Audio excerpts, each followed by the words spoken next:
everyone, welcome back to the channel. Thanks for tuning in for another episode. Today's is a good one. It has to do with a viewer question regarding rattles. And honestly, I get a lot of questions from viewers wanting to know if I like to use rattles, what type of rattles I like to use. Is it a single rattle? Is it a multi-rattle chamber? What about tones? High pitch, low pitch? So today's episode is going to do with a bunch of different viewer questions, and hopefully I can answer them all regarding rattles. And I very much do like to use rattles some of the time. Some of the times I like to use a bait that does not rattle. So I think today's episode is going to be really valuable. I think a lot of people can learn from my experience. I'm by no means telling you you shouldn't throw a rattle or you should throw a rattle. It's just going to it's all coming off my experience for you guys, and hopefully you can learn a few things from that. Before I get into it, I do want to remind you guys that I am doing one-on-one virtual lessons through fishthemoment.com. So if you have specific questions that you want to ask me through a one-on-one Zoom call, check that out. The link is in the video description.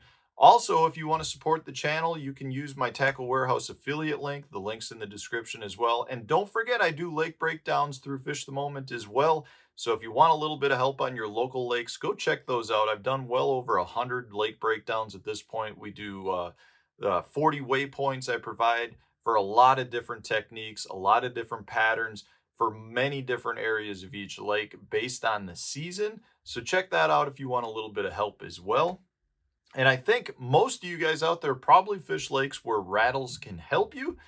So let's break this down a little bit. So what I'm going to do is go through a bunch of different baits and kind of just show you the different sounds and tell you when I would like to do it. Most companies offer baits, offer hard baits now that come in silent versions, multi-chamber rattles, as well as single rattle chambers. And I think there's a really valuable time to throw each one. So let's just start this off. I'm going to talk about this one right here. This is the Berkley Fritside. This is a silent bait. You can tell there's no sound at all that comes from this. So I think silent baits definitely have a place in our tackle boxes.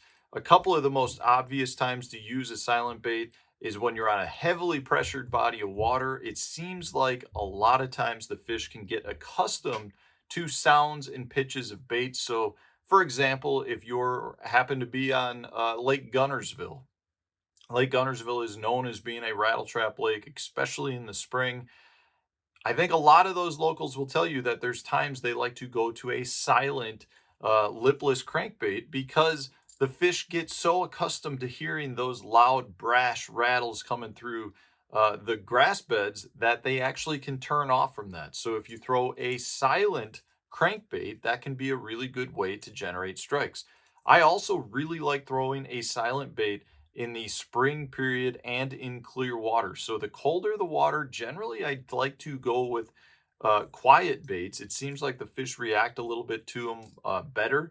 I think for some reason as the water gets really cold, the fish, their activity levels drop, and it's almost like they shy away from the really loud baits. It's almost like they want something that's much more subtle. And a silent bait like this Fritside is a great way to go about it.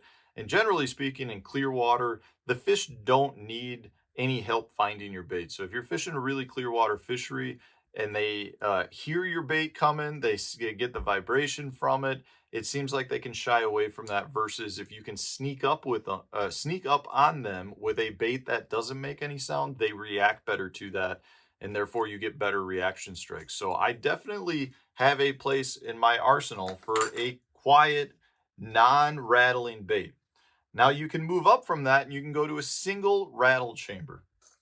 So I'm just going to stick with the Fritside. So this is their new Clickin Fritside. It's one of my favorite baits for fishing the river up here because it does produce some sound. And in this case, what's interesting about this bait is because it's so narrow, you don't get the same loud bang of, say, a single BB, because in this case they've just got a really small rattle in there, so they call it the Clickin Fritside because it clicks, but it is extremely loud.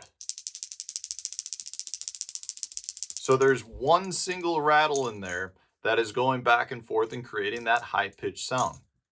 So in this case, I like to go with a single rattle anytime I'm talking about cooler water temps that have some dirty water. So if I'm trying to draw those fish to it, but I don't want to create so much noise that's very abrasive to the fish, I want to go with that single rattle.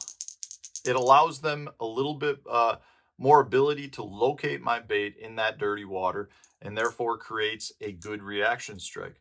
Now, I also like to throw a single louder pitch sound rattle like this if I'm fishing around rock.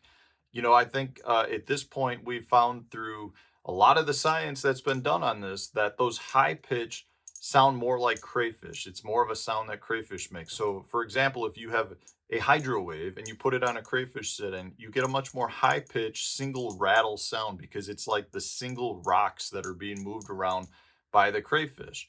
Uh, you know, and if you stick with that hydro wave and you put it, say, on baitfish sounds, what you get is various sounds, and a lot of times it's more high pitch multi-rattle sounds. So, you know, there's a lot of science that's been put into that. I know, like, the Berkeley scientists say that the clicking sound is much more like a crayfish moving through the rocks and doing whatever crayfish do. So from that standpoint, I like to throw a single rattling bait with a higher pitch around rocks. Um, but I do think that it really comes down to watercolor. And as the water starts getting warmer, your rattles generally tend to play a bigger part. So if I've got, you know, similar situation where I might throw just the quiet frit side, but now all of a sudden I've got maybe a little bit less pressure and a little bit muddier water, I'll go with one that makes that single rattle chamber. Now, if I'm moving up to a multi-rattle chamber, like this lipless war pig, you can hear there's a lot going on in there. There's small BBs, there's big BBs. It's a much more brash sounding bait, and it's made to, you know, let the fish know that this bait is coming. So anytime I'm fishing a lipless bait that's got or a lipless or a crankbait that's got a lot of rattles in it, what I'm looking for are fish that are in an aggressive mode. I'm looking for fish that are feeding more on bait fish and shad versus maybe crayfish. And I'm looking for something that allows me to cover a lot of water. So, you know, one thing I think a lot of people like about crankbaits and lipless crankbaits is they're made to cover water. So maybe you're fishing a big grass flat, maybe you're fishing a big rock flat. In that case, a bait that makes a lot of sound can be to your benefit because you're trying to draw fish to your cast, even though you're not really picking apart anything. You're kind of fan casting. Your cast might be 30 to 50 feet apart, and you're trying to cover water and draw those really aggressive fish to your bait. So those loud, aggressive baits are the ones that are going to get the most active fish and draw them from further away, which is why I would like a bait that's got a ton of sound, a ton of different rattles, and something that's just, you know, it's one of those baits that when you pull through the water, you hear it coming from like 50 feet away. So that's where I'm going to throw something that's got more rattle sounds. Just, I really want that complete draw power versus just that single rattle. A lot of times what I like about the single rattle too is it gets those reaction strikes better, in my opinion. You can create more of a change in tone of those rattles, meaning if you've got this bait just coming at a nice slow pace, you're coming along, and then maybe you deflect off of a stump or a big rock. It goes from that consistent to back to a consistent. So there's a bigger change in tone there versus if I've just got a very multi BB'd chamber like this war pig. So if you're going slow, too fast, it doesn't change the tone much. There's too many rattles creating that much sound. You can get a much better change in tone with a single rattle. So if I'm looking to create deflection bites, those reaction strikes that come from deflecting off objects, I want a single rattle. To me, that does a better change at going from a monotonous sound to a different sound. And I just feel like that's something that helps generate those reaction strikes. And I think that's something important to take away. Another thing to take away is if you're at the bait shop looking to hear what sound baits are making, You want to also keep in mind that the way you shake it should be the way the bait is used. For instance, so this is the new Money Badger. If I shake it, the bait is coming through the water like this. You get a dull thud of the single weight transfer system, as well as a couple small BBs. But if I were to take this bait and shake it front to back, I get a much louder sound and thump from the weight transfer system. So it's important to keep in mind that the weight transfer system this way is actually, it's you get that dull thud because the big BB is sliding back and forth, which is meant to increase your casting distance. You don't get that sound though on the retrieve. You get this sound. So it's important when you're picking up baits to recognize that if there's a weight transfer system, that's not necessarily the rattle. It will add some sound, but it's not the sound that you get on the retrieve. That's the sound you get when that weight transfer is doing what it's supposed to do, which is creating mass movement on your cast. So keep that in mind. Now let's talk a little bit about the tone. You know, like I was saying, if you've a high-pitched sound, I like to use the high-pitched sound if I'm fishing around rock because of what I said with respect to crayfish.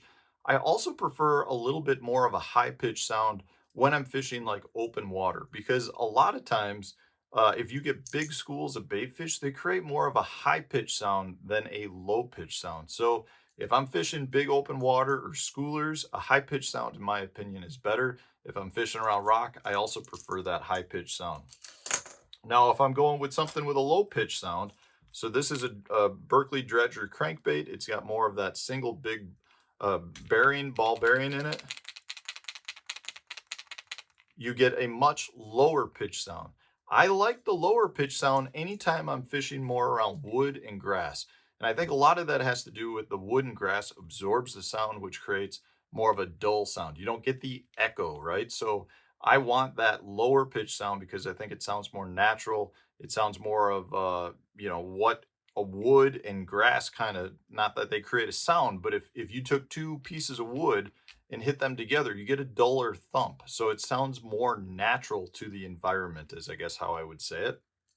So if I'm using, you know, a crankbait like this dredger, and I'm trying to fish around maybe a stump flat, I'd rather go with low pitch. I also like the low pitch, again, anytime I'm trying to fish more of that reaction strike. So, you know, maybe I'm fishing a lipless, a one knocker style, single rattle chamber lipless around grass. I like that low pitch as I'm ripping through grass versus a high pitch. That's personal preference. I find that that low pitch single rattle chamber works better around less dense objects, your grass and your stumps or decaying wood. So that's where I come from. I really look at my rattle chambers very specifically based on the conditions that I'm fishing, both water temperature, water color, as well as cover, and I think it makes a difference. So I choose my baits.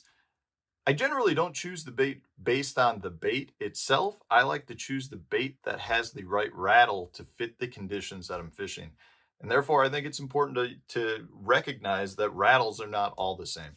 So hopefully this was helpful. If it was, guys, hit the like button, subscribe to the channel if you haven't done so already, and let me know in the comment section if there's topics you want me to address. Put it in there. I'll add it onto my list. I've got a big, long list of different video topics, but I love answering the comments that I get from the viewers. So hopefully this was helpful, guys, and I appreciate all you watching. Stay tuned. We'll have a new video coming out tomorrow.